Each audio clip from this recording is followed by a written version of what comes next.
Gospodi, Isuse Hrisте, Sine Božji, pomiluj mja grešnoga. Во името на Отецот и Синот и Светиот Дух, драги браќа и сестри во Христа, денес во оваа 10-та недела по Педесетница, Светата Црква не подсетува на евангелското четиво од Светиот апостол и евангелист Матеј, каде што Господ Исус Христос го исцелува младичот обседнат од демон, кого дури и учениците не можеле да го излечат. Оваа случка не е само историски настан, туку длабока духовна поука за нашата вера, за нашата борба против злото и за средствата што ни се дадени од Бога за да победиме. Ќе се послужам со мудроста на светителите, особено со беседите на светиот Јован Златоуст, кој во својата 57 беседа за Евангелието според Матеј детално ја толкува оваа случка, давајќи и тежина на нашата размисла. Како што вели светиот Јован, оваа приказна не учи дека верата, дури и мала, како синапово зрно, може да помести и планини. Но и тоа, дека за да се победи злото, потребни се молитва и пост. Да се подсетиме на случката.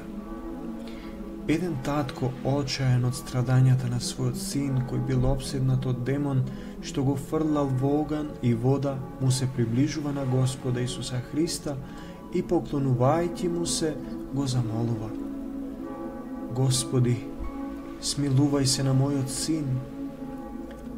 Тој претходно ги замолил и учениците да го исцелат, но тие не можеле.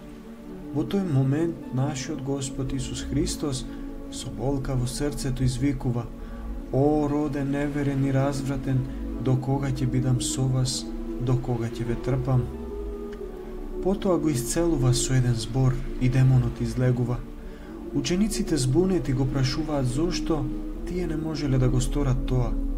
Господ им рече одговарајќи: Поради вашето неверие, ако имате вера колку синапово зрно, ќе и кажете на оваа планина помести се, одовде таму, и таа ќе се помести.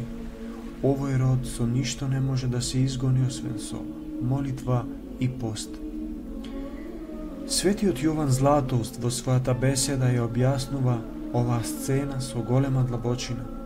Тој вели дека таткото имал слаба вера, што се гледа од неговите зборови: Ако можеш, помогни ми. На тоа Господ му вели: Ако можеш да поверуваш, се е можно за оној што верува. Овде светиот Јован Златоуст истакнува дека Христовата моќ е толку голема што тој не само што исцелува, туку и ги овластува другите да го прават тоа преку верата. Верата не е магичен трик, туку доверба во Божјата милост, која дури и во мала мерка може да постигне чуда. Зошто учениците не успеале? Поради нивното неверие, вели светиот Јован.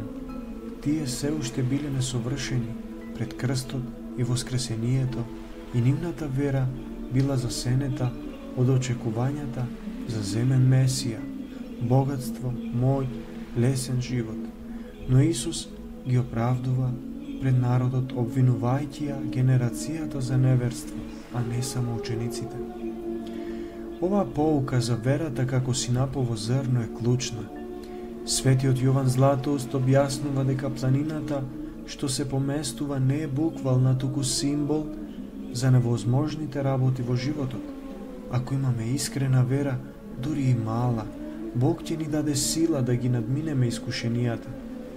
Во нашето време, кога светот не бомбардира со сомнежи преку материјализмот, стравот од иднината или духовната апатија, оваа вера не повикува да се потпреме на Бога, а не на собствените сили, како што вели светиот Теофан Затвореник во своите толкувања. Верата расте преку дела, а не преку празни зборови. Таткото во Евангелието, иако слаб, се смирил и молел, и Бог го наградил. Но Исус Христос не застанува тука. Тој додава: Овој род е зол род. Со ништо не може да се изгони, освен со молитва и пост. Светиот Јован Златоуст детално ја развива оваа мисла, велејќи дека постот не е само за овој демон, туку за сите зли духови. Постот не зајакнува против злото, тој ги смирува страстите, го прави Бога милостив и го скротува горделивиот стомак и ум. Молитвата споена со постот не издига кон ангелскиот живот, не вооружува против ѓаволот. Светиот Златоуст Јован вели дека оној што пости и се моли ги намалува своите потреби, станува дарежлив во милостината и го гаси злото во себе. Во друга беседа за оваа тема, како што се наоѓа во православните толкувања, се вели дека учениците не успеале затоа што биле зафатени со световни очекувања за богатство, моќ, лесен живот и немале духовна дисциплина. Во контекстот на денешниот свет, ова е повик за нас. Многу христијани денес очекуваат верата да биде лесна, да ни донесе успех, здравје, среќа без напор. Но како што вели една проповед за оваа недела од православните отци, популарното христијанство не прави духовно слаби, во наводници. Ако верата е само за да добиеме што сакаме, ќе станеме робови на страстите, стомакот, парите, популарноста. Ќе бидеме безмоќни пред злото. Демонот во младичот ги символизира нашите внатрешни борби, гневот што не фрла во оган, стравот што не топи во вода. За да ги победиме, потребни се молитва и пост. Не како ритуали, туку како начин на живот. Молитвата не поврзува со Бога, не прави свесни за неговата присутност. Постот пак не ослободува од телесните окови, не учи на самоконтрола. Светиот Јован Златоуст не подсетува дека постот е основа за сите добродетели. Тој не прави силни против ѓаволот, не чисти од гревови и не подготвува за милостина. Постот е бунт, одбивање да бидеме робови на желбите, како што вели светиот Василий Велики во своите беседи. Постот не прави слични на ангелите, а молитвата не издига кон Бога. На крајот од ова евангелско четиво, Исус Христос го предскажува своето страдање. Синот човечки ќе биде предаден во рацете на луѓето, ќе го убијат и на третиот ден ќе воскресне. Светиот Јован Златоуст објаснува дека ова е за да ги подготви учениците за крстот, покажувајќи дека патот кон воскресението е преку страдање. За да не увери во реалноста на воскресението, Бог ни дал и други чудесни примери низ историјата на црквата, како што е чудото со 7 младенци во Ефес: Максимилијан, Јанврих, Мартинијан, Јован, Дионисиј, Екзакустодијан, Константин и Антонин. Овие 7 млади христијани во 3 век за време на прогонството на царот Дејкиј се скриле во пештерата на планината Охлон за да избегнат жртвопринесување на идоли. И по Божја промисла заспале со длабок сон, што траел речиси 2 века, кога се разбудиле во времето на царот Теодосиј младиот, 408 до 450.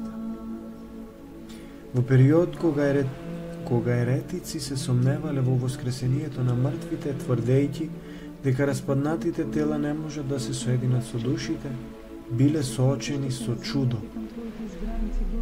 Непроменетото тело и облека на овие 7 младенци послужиле како жив доказ дека Бог може се, да ги сочува и да ги воскресне мртвите.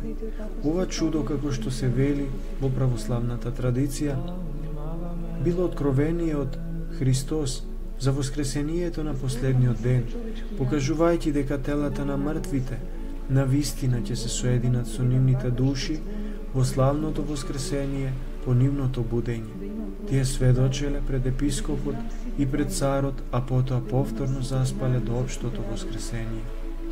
Оставајќи ни поука дека верата во Божјата сила над смртта е клуч за надминување на секој сомнеш. Контакионот за нив вели, оние што ги отфрлија минливите удобности на светот, предпочитајќи ги вечните работи на небото, беа непроменети по смртта и воскреснаа од мртвите, закупувајќи ги замките на ѓаволот. О, верни, да ги почитуваме пеејќи химни на Христос. Овој евангелски текст не подсетува дека како што Господ ги разбудил овие младенци за да ги вразумат генерациите што се сомневале, така и нашата вера, поддржана од молитва и пост, ќе не води кон вечното воскресение. Исто така за нас, преку вера, молитва и пост, ќе ги надминеме нашите демони и ќе воскреснеме во духовен живот. Драги мои, нека оваа беседа не инспирира да ја негуваме верата како семејство во зрно, да се молиме непрестајно и да постиме со радост, како што вели и светиот Јован Златоуст. Преку овие средства Бог ќе ни даде сила да победиме секакво зло. Амин. Господи Исусе Христе, Сине Божи, помилуј ме грешного.